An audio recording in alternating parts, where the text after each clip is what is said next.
He promised pain for his people, and they elected him president anyway. And with the highest share of votes since Argentina's return to democracy, 1 year removed from his resounding victory, are Argentines already running out of patience with Javier Milei? He's still the most popular political leader in the inflation-ravaged nation, but popularity is fleeting.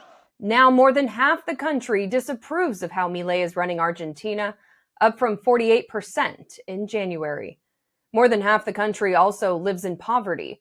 In Milei's first 6 months in office, the poverty rate has spiked from 42% to 53%. It's one long groundhog day over there. I'm Monica DeBoll, Senior Fellow at the Peterson Institute for International Economics, macroeconomist, and an expert on Argentina, given a long history looking at the country, including when I was working at the IMF.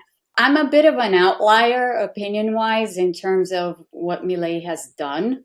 I know that most economists, or at least a lot of economists, think that he's doing a great job, but my grading for him would be a 4 at best. I would put maybe 7 or 8.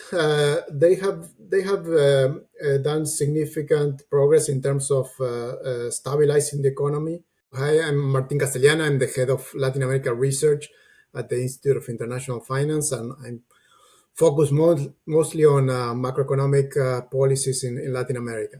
Javier Milei inherited a terrible economy. Hyperinflation in the triple digits, the poverty rate double what it was 6 years before, a country on the brink of another economic crisis. Milei promised shock therapy, and Argentina signed up. The shock therapy approach that Milei implemented was in large part because of the failure of the gradualist approach. But the risk with the shock therapy approach is always that, things are going to get very bad, and it's still going to take a very long time for them to improve. When Milei first took office, he devalued the country's currency, while at the same time removing price controls and federal subsidies his people had come to rely on. That led to a surge in inflation, while at the same time taking away safety nets people had come to expect. You're playing with fire, in a sense, because you're doing all of these things at once. They're all going to hit the population in one go. That, I think, was correctly communicated to people, and I think they understood it, which is why, they've been able to hold on to these policies for as long as they have. But now, patience is running out. Given that his support in Congress is quite limited, it's important for him to keep the popular support. If things do not improve very quickly, we are going to be seeing people out in the streets protesting again. And we're going to see social upheaval, and we're going to see political upheaval.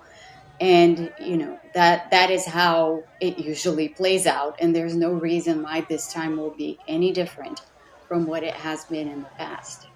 The protests have already begun. In October, hundreds of thousands of students took to the streets against budget cuts at public universities, where the salaries of most teachers now fall below the poverty line. Se nos está yendo mucha gente que no podemos reemplazar porque no les alcanza para mantenerse. State workers striked the same month, demanding better wages and denouncing Milei's economic policies. The walkout coincided with a transportation worker strike, which ground the country to a halt. The perception is one where there's no improvement here. They keep telling us that things are improving, but things are really not improving because I look at my purchasing power and it's going down. See, wages aren't budging while inflation continues to soar. Spurred by Milei's shock therapy, annual inflation reached nearly 300% in April. But for 6 straight months, that annual rate has worked its way down, though it's still nearly 200% and higher than when Milei was elected. But in October, monthly inflation dipped below 3%, the lowest monthly price increase in the country in nearly 3 years. But I think that the progress on the inflation front has been quite remarkable, and we will see inflation declining further in the coming months, as particularly those high readings from last year are out of the picture. On top of it all, the economy is still in a recession and pushing deeper than expected. Estimates now have the economy contracting about 4% this year. But BBVA research expects a 6% rebound next year, driven by investments, exports, and private consumption. Milei's budget projects a 5% expansion, with inflation a little over 18% by the end of 2025. It hasn't been that low since the mid-2010s. From the outside, there are many bright spots to what Milei has achieved so far, and his friendship with President-elect Donald Trump gives him an important international ally.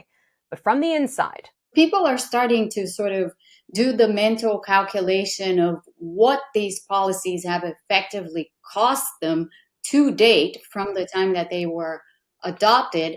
And then they're looking ahead and doing the calculation of, well, when can I expect an improvement? Well, I just can't see it. And therefore, you get this sort of turning point from relative optimism or cautionary optimism into pessimism. Wanting change, but wearing thin. The worst of the adjustment is behind, but I think fine-tuning and improving particularly on the political front is going to be more important, increasingly important in the coming months. Simply put, Milei doesn't have a ton of support in Congress, especially for his unpopular policies. His party holds a minority in both chambers, and the 2025 midterms will serve as a referendum on his progress. Por eso les pido que avancen con fe, que avancen con confianza, porque de acá para adelante solo vamos a tener buenas noticias y en el año 2025 vamos a dar un batacazo electoral. His austerity experiment may depend on it. ¡Viva la libertad, carajo!